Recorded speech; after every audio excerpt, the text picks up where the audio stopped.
Guys, आप सभी लोग कैसे हैं? उम्मीद करते हैं कि बहुत अच्छे होंगे और मस्त होंगे और स्वस्थ होंगे और अपनी पढ़ाई लिखाई को भी सिलेक्ट कर रहे हो, क्योंकि अब जो इंटर वाले थे वो तो निकल चुके हैं, उनकी परीक्षा हो गई, बोर्ड परीक्षा हो गई, तो वो तो अब अच्छे से न्यू तैयारी करेंगे हैं कुछ की। अब नौकरी वगैरह में जाना है जिससे, तो अब उससे तैयारी तो करनी पड़ेगी। सब लोग तो बेरोजगार ही घूम रहे हैं, इतनी ज़्यादा जनसंख्या है तो क्या है, क्या किया जाए, इतनी ज़्यादा जनसंख्या है।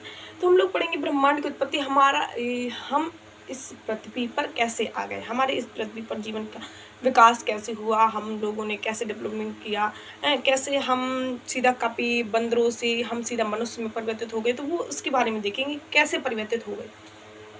अपने मन से तो हो नहीं गए, या फिर एकदम से हो गए कि मान लो कि कोई लड़का है और वो टेस्ट दिया, पहले उसके नंबर 0 आते थे, वो एकदम से 50 नंबर ले आया, तो एकदम से तो इतना ज़्यादा तो हो नहीं सकता, एकदम से तो थोड़ी ना हो सकता। लेकिन हाँ, आप लोग अगर प्रैक्टिस करोगे तो हो जाएगा, अगर प्रैक्टिस करोगे तो हो सकता है, लेकिन प्रैक्टिस ही नहीं करनी है तो क्या होगा, कुछ नहीं होगा। तो हम लोग पढ़ेंगे बिग बैंग परिकल्पना। सबसे पहले ब्रह्मांड की उत्पत्ति, ब्रह्मांड से जीवन का विकास कैसे हुआ, पृथ्वी का विकास कैसे हुआ, पृथ्वी हमारी कितनी पुरानी है कितनी, और पृथ्वी हमारी पहले क्या थी, आग का गोला थी, क्या थी, उसके बारे में हम सारे चर्चा करेंगे। कि सबसे पहले बिग बैंग परिकल्पना। बिग बैंग परिकल्पना क्या है? बिग बैंग परिकल्पना में क्या होता है कि एक इसमें एलन नामक पदार्थ होता है। क्या, कौन सा? एलम नामक पदार्थ होता है, जिसके भयंकर आपसी टकराव के कारण काफ़ी सारे उसमें उल्कापिंड गिरते हैं, है ना। ब्रह्मांड जो होता है तो उसमें काफ़ी सारे उल्कापिंड गिरते हैं, जिसके भयंकर आपसी टकराव के कारक भयंकर विस्फोट होता है, भयंकर विस्फोट होता है। जैसे छोटे छोटे कण के रूप में जाने कितने सूर्य, चंद्रमा, ग्रह जाने कितने बनते हैं, उसी से ये बिग बैंग परिकल्पना ये हमें बताती है। अभी लमेत्र, गैमो एवं डिक के अनुसार इलियम नामक पदार्थ के आपसी भयंकर टकराव के कारण, आपसी भयंकर टकराव होता है, एक इलियम नामक पदार्थ होता है, कण होता है, मान लो कि कण होता है, तो उसके आपसी टकराव के कारण, कणों प्रतिकरणों का आपसी टकराव के कारण एक भयंकर विस्फोट हुआ। इस विस्फोट से अत्यधिक मात्रा में कार्बन हाइड्रोजन परमाणु निकले, इन्होंने ब्रह्मांड का प्रारंभिक पदार्थ बनाया। तो ये बताते हैं कि एक इलियम नामक पदार्थ था, जिसके भयंकर आपसी टकराव के कारण, कणों प्रतिकणों के आपसी टकराव के कारण एक भयंकर विस्फोट होता है, जिससे अत्यधिक मात्रा में परमाणु निकलते हैं। कौन से? अत्यधिक मात्रा में हाइड्रोजन परमाणु निकलते हैं, जिससे हमें पता चलता है कि इससे हमारे ब्रह्मांड का विकास हुआ है। तो फिर बाद में आदि पृथ्वी मतलब आदि पृथ्वी आज की नहीं, या फिर आदि पृथ्वी का मतलब आदि नहीं है कि मतलब पूरी है तो इसकी आदि पाठ कर दे, नहीं, आदि नहीं। आदि का मतलब है पुरानी। क्या है? आदि का मतलब है पुरानी।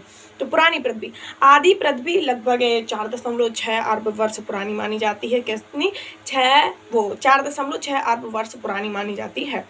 ऐसा माना जाता है कि जिस समय पृथ्वी का विकास, जिस समय मतलब कि पृथ्वी का निर्माण हुआ था, उस समय इसकी सतह का तापमान 5000 से 6000 डिग्री सेल्सियस था। कितना? 5000 से 6000 डिग्री सेल्सियस था। आप इतना तो अनुमान लगा ही सकते हैं कि जब 5000 से 6000 डिग्री सेल्सियस था तो प्रत्येक वस्तु गैसीय अवस्था में होगी।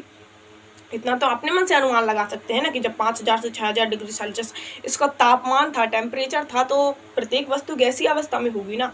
तो प्रत्येक वस्तु गैसीय अवस्था में थी। हमारा जल था तो वो भी गैसीय अवस्था में था। जल, ऐसा नहीं है कि वहाँ पे जल नहीं था, जल था। तो जो जल था, बरसता था, तो वो क्या होता था, जैसे हम लोगों ने किसी में भी गर्म किया मान लो कि तवा है, खूब गर्म है, उसमें बहुत ज़्यादा गर्म है, जब वो अच्छे हाई टेम्परेचर में आ जाता है, उसमें हम अगर पानी डालते हैं तो वो छन छन छन छन करके ऊपर को उड़ जाता है। क्या? बिल्कुल ऊपर को उड़ जाता है। क्यों? क्योंकि उसका हाई टेम्परेचर है। तो इसी प्रकार उसमें पृथ्वी में भी इतनी गर्म थी, आग का गोला पृथ्वी थी, इतनी गर्म कि कुछ कहने ही लायक नहीं। जब 5000 से 6000 डिग्री सेल्सियस इसका टेम्परेचर था तो गर्म तो होगी ना पृथ्वी। तो जो भी इसमें जल था तो वो वाष्प के रूप में परिवर्तित हो जाता था। अब हम लोगों ने क्या किया कि उसमें तवे में क्या किया कि पानी को डाला, उसका टेम्परेचर हाई हो गया है, वो बहुत ज़्यादा गर्म है, और उसमें इतने ज़्यादा छोटे बूंद डालेंगे ना ऐसे, तो इतने ज़्यादा बहुत भयंकर तरीके से वो निकल जाएंगे, बिल्कुल उसमें तवे में दिखेगा नहीं।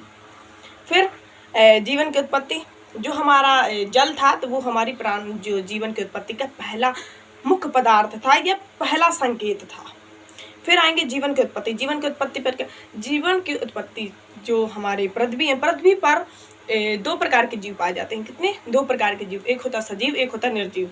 एक होता है सजीव, एक होता निर्जीव। सजीव हम जैसे खड़े हैं, एग्जाम्पल है, लाइव एग्जाम्पल है, जैसे हम खड़े हैं। और निर्जीव जैसे ये दीवार वगैरह हो गई। अब निर्जीव के तो बहुत सारे उदाहरण हैं। जीव जिनके अंदर जीवन पाया जाता है, उत्सर्जन करने की क्षमता पाई जाती है, जनन करने की क्षमता पाई जाती है, वृद्धि करने की क्षमता पाई जाती है, वो हमारा क्या होता है? सजीव होता है। निर्जीव में ये लक्षण नहीं पाए जाते हैं, बिल्कुल नहीं पाए जाते। निर्जीव में ये लक्षण नहीं पाए जाते हैं, एकदम स्थिर ही होता है वो। लेकिन बने समान परमाणु से, बने समान पदार्थ से होते हैं, लेकिन उनमें अलग लक्षण, उनमें अलग लक्षण। सजीव में अलग लक्षण पाए जाते हैं, निर्जीव में अलग लक्षण पाए जाते हैं। आदि पृथ्वी पर पाए जाने वाले जीवों को दो समूह में बांटा जा सकता है। पहला होता है हमारा सजीव और दूसरा होता है निर्जीव। ये दोनों एक ही समान तत्वों से मिलकर बने होते हैं, एक ही समान तत्वों से मिलकर बने होते हैं। कार्बन, हाइड्रोजन, ऑक्सीजन आदि से बने होते हैं। कार्बन, हाइड्रोजन, ऑक्सीजन आदि से। ऑक्सीजन निर्जीव भी लेता है और ऑक्सीजन सजीव भी, है ना। दोनों समान तत्वों से मिलकर बने होते हैं। फिर भी सजीव में उपापचय, उत्सर्जन, ऊर्जा प्रवाह, प्रजनन, वृद्धि आदि लक्षण पाए जाते हैं। लेकिन जो निर्जीव होते हैं उनमें ये लक्षण नहीं पाए जाते हैं, बिल्कुल नहीं। फिर विशिष्ट रतिवाद। विशिष्ट रतिवाद क्या है? विशिष्ट रतिवाद बाइबल के अनुसार एक वैज्ञानिक था। बाइबल ने एक वैज्ञानिक को बताया था कि जीवन की उत्पत्ति जो हुई है तो क्या भगवान द्वारा 6 दिनों में की गई। भगवान द्वारा 6 दिनों में की गई है। भगवान का नाम क्या लिया उन्होंने? ब्रह्मा लिया।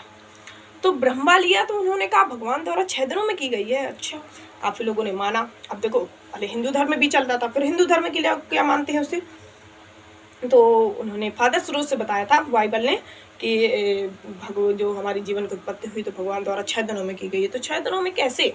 संभव तो हो नहीं सकता 6 दिनों में।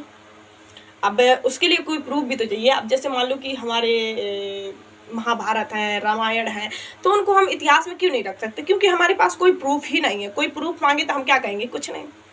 क्या कहेंगे? कुछ नहीं। अब एक वैज्ञानिक था, किसका? हाइगेस वैज्ञानिक था। फिजिक्स में आप लोगों ने पढ़ा होगा कि हाइगेस वैज्ञानिक था। उसने क्या किया था कि प्रकाश को, जो हमारे प्रकाश होता है, तो उन्होंने कहा था कि अनुदैर्ध्य तरंगों के रूप में प्रकाश चलता है। तो उन्होंने कहा ठीक है, जब अनुदैर्ध्य तरंगों के रूप में चलता है प्रकाश, तो उसे माध्यम की आवश्यकता होनी चाहिए। माध्यम की आवश्यकता होनी चाहिए, तो उसे पकड़ा गया तो उसे पूछा कि माध्यम कहाँ है तुम्हारा? तो उसने जब पकड़ा तो वो बहुत डर गया। तो उसने कहा कोई ऐसा माध्यम है जिसका नाम है ईथर। उन्होंने ईथर बता दिया। फिर ठीक है, एक वैज्ञानिक आए, उन्होंने कहा कि जाओ ढूंढो, ईथर माध्यम है। तो उन्होंने बहुत सारे वैज्ञानिकों ने ढूंढा। जब ढूंढा, पता लगाया, तो फिर एक माइकलसन मोरेले ने कहा कि बुलाओ उसको, हाइगेंस को। तो उन्हें बुलाया गया। कहा कि ईथर माध्यम कहाँ है तुम्हारा? मैंने पूरे ब्रह्मांड में ढूंढ लिया, ईथर माध्यम तो मुझे कहीं नहीं मिला। वो कह रहा मुझसे गलती हो गई थी, ईथर मैंने ईश्वर की जगह ईथर नाम ले लिया था। ओ पीटा, वो सीधा हाइगेंस इतना भागा, अभी तक भाग ही रहा है, पकड़ा नहीं है किसी ने, अभी तक वो भाग ही रहा है। विशिष्ट रतिवाद तो बताया कि बाइबल ने किससे बताया था? फादर स्रोत से बताया था। क्वेश्चन भी बन सकता है आप लोगों का कि बाइबल ने फादर स्रोत से बताया था कि जीवन की उत्पत्ति किससे हुई है? जीवन की उत्पत्ति ब्रह्मा द्वारा 6 दिनों में की गई। किससे? ब्रह्मा द्वारा 6 दिनों में की गई है। तो फिर बताया हिंदू धर्म में भी चलता था कि पहला जो हिंदू धर्म है, तो बताया कि पहली जो नारी थी तो वो हमारी श्रद्धा थी, और जो पुरुष था, नर था, तो वो कौन था? मनु था। तो कहते नहीं, मनु की संतानें मनुष्य है। नहीं है उसमें क्या है? कौन तुम संस्कृति जल निधि तीर तरंगों से फेंकी मड़ी, एक हिंदी में दिए है क्वेश्चन कि तुम बनो सुकुमार, क्या ही है। तो उसमें तो लेकिन एक क्वेश्चन हमारा जरूर बनता है कि मान लो कि अब उसमें कोई नहीं था, प्रथम पुरुष और प्रथम नारी थी, 2 ही लोग थे। अब हिंदू धर्म में भी चलता था, श्रद्धा मनु है, उनकी मान लो कि शादी हो गई, ठीक है, उनको मान ली कि 10 बच्चे हुए, तो फिर उनकी शादी किससे होगी? ये बार बार क्वेश्चन बनता है, जब तो बार बार क्वेश्चन बनता है कि उनकी शादी किससे होगी? तो उनकी शादी किसी कौन है?